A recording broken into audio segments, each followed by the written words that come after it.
Hello, my name is Rachel and welcome to Archival Silence, where we uncover the true stories of places and people of history behind the webs of myth. The first few episodes on this channel will be about the town of Tombstone in Arizona, little known and forgotten history either by accident or design.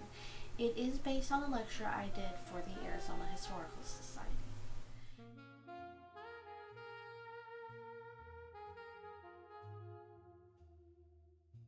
Now, we will not be covering the gunfight itself, as literally every historian before me has dissected it thoroughly. We may go through the events that caused the gunfight, as that hasn't been talked about as much, but we'll see. Grab your seat, drink of choice, and get comfy.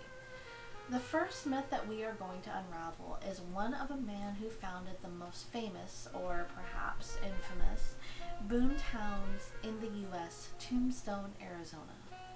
His name is Ed Schiefflin. The archives are waiting.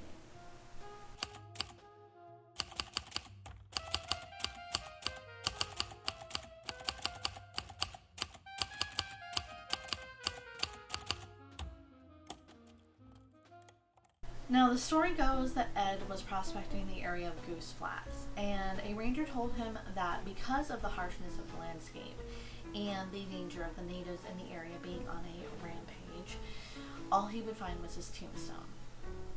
Now, he did find a fairly large deposit of silver ore that he decided, according to this particular story, to name Tombstone as a tongue-in-cheek reference of the ranger saying that he would die out there. So, and while it's a lighthearted story about a man's triumph over people telling him what he couldn't or shouldn't do, which is something that I have, God knows I have a lot of experience with, who wouldn't be inspired by a story like that? You know? But, however, the truth is actually way more fascinating and actually more somber.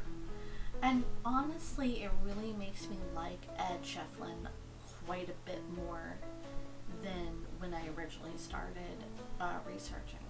At 17, Ed Schiefflin set out on his own as a prospector and miner. He began looking for gold and silver in about 1865. In 1876, a gentleman described Schiefflin as, quote, about the strangest specimen of human flesh I ever saw. He was 6 feet 2 inches tall and had black hair that hung several inches below his shoulder, and a beard that had not been trimmed or combed in so long that there was a mass of unkempt knots and mats. He wore clothing pieced and patched from deerskin, corduroy, and flannel, and his hat, which was originally a slouch hat that had been replaced with rabbit skin until very little of the original felt remained.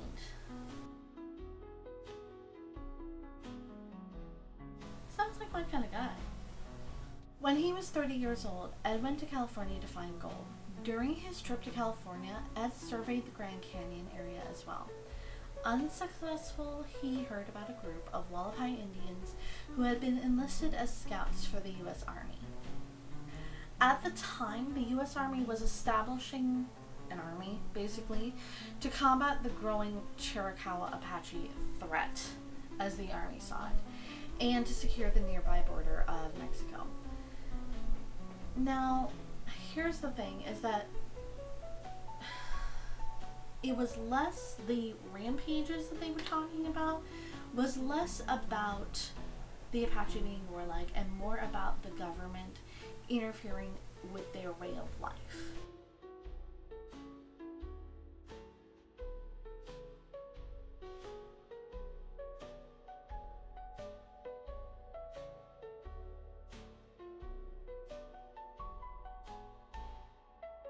In 1858, Frederick Brucknow, a mining engineer who, is actually very important to the story, so stay with me, discovered silver in the hills of Cochise. He built a cabin near the San Pedro River after finding a small silver deposit nearby.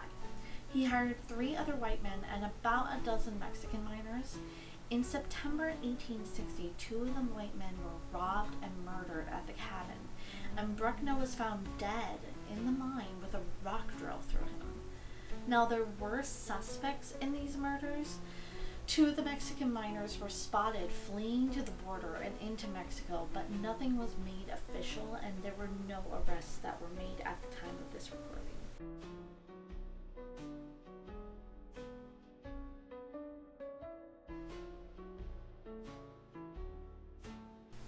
Now, Bruckner San Pedro mine actually gave the inspiration to Ed to prospect in the rocky outcropping northeast of the cabin itself. So, as I said, he is important. You just had to wait there for me. Schiefflin accompanied the scouts on a few trips into the backcountry while prospecting part-time. After a while, he decided to stay put in Arizona and explore the hills that were east of him full-time. When his friend and fellow Army scout found out what he was up to, he is quoted as saying, "The only rock you will find out there is your tombstone." His other friends that were part of the scouts also stated to Ed, and I quote this, "Better take your coffin with you. You will find your tombstone there and nothing else." Seriously, thanks for the vote of confidence, you guys. But their warnings turned out to be almost prophetic, at least when it came to the scale of the dangers Ed would face. In 1876, Schiefflin and his party were attacked by a band of Apaches in a raid. A friend of his that was with him, a man named Lennox, was killed and they buried him. In 1877, Ed used a friend's cabin as a base of operations for surveying. After several months, while he was working in the hills east of the San Pedro River, he found pieces of silver ore in a dry wash on a high plateau called Goose Flats. It took him several more months to find the source. When he located it, it was a vein basically of silver in general. He estimated the vein itself to be 50 feet long and 12 inches wide. That is huge. Now, coincidentally, this vein was actually near his friend's grave, who had died during the Apache raid. When he filed the mining claim for it, he named it Tombstone, not as a joke, but in honor of the friend that he lost.